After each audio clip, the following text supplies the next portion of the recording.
This is a plan that was agreed to by 179 nations. It's called the Agenda for the 21st Century. It's a totalitarian state being developed right now all over the world.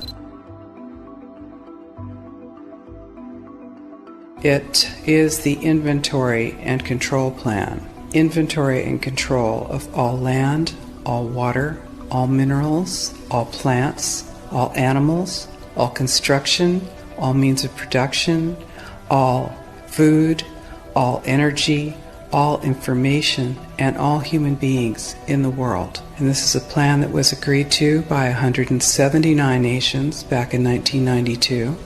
It's a United Nations plan. It's called the Agenda for the 21st Century. And so many of us around the world think that sustainable development, it just sounds so great.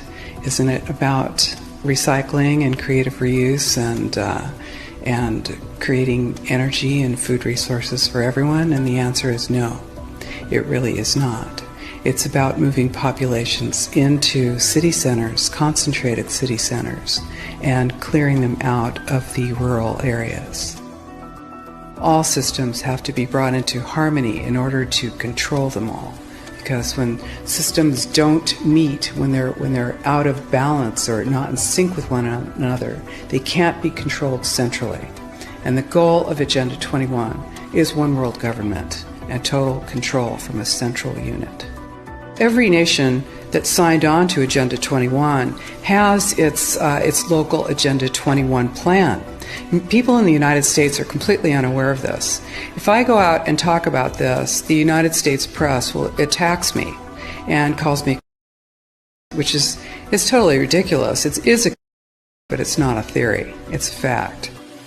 The three pillars of United Nations Agenda 21 are economy, ecology, and equity, the three E's. And everyone sort of thinks that they know what that means, the idea of social equity. It must mean that, well, everyone's going to have access to clean water and clean air, and no one's property is going to be used as a dumping ground because they are at a poverty level.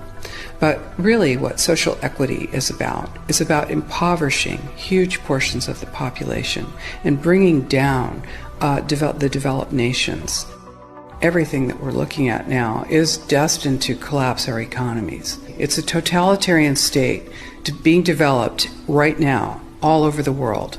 And what major corporations want in this development is to be able to have full movement of workers without borders or boundaries, to be able to move their goods through without regulations, and to reduce wages. And so this is the goal. So this is what you find with social equity. And of course, economy and ecology is about, these are the three circles: economy, ecology, and social equity. And where they meet in the center is balance. But really that balance is a communitarian balance. So it's not balance of well-being of the people. What it is it's a balance for corporations so that they can exploit and control and have populations in an area, in tightly packed, dense areas, so that they can be surveilled and managed. And this is what that balance looks like as far as the development of a totalitarian state is. The mainstream media is owned by 5 major corporations, and you're not going to get this information from the mainstream press. So you need to be your own press. You need to educate yourself. You need to get out there and educate your neighbors, your community, your real community. You need to help your children understand that they're being indoctrinated from pre-kindergarten to postgraduate school. All of us have a responsibility to ourselves and to others. This is true community, to work for personal freedom. And always remember that even though we work as a group, if we do work as a group, we're all individuals in those groups. And we answer only to ourselves.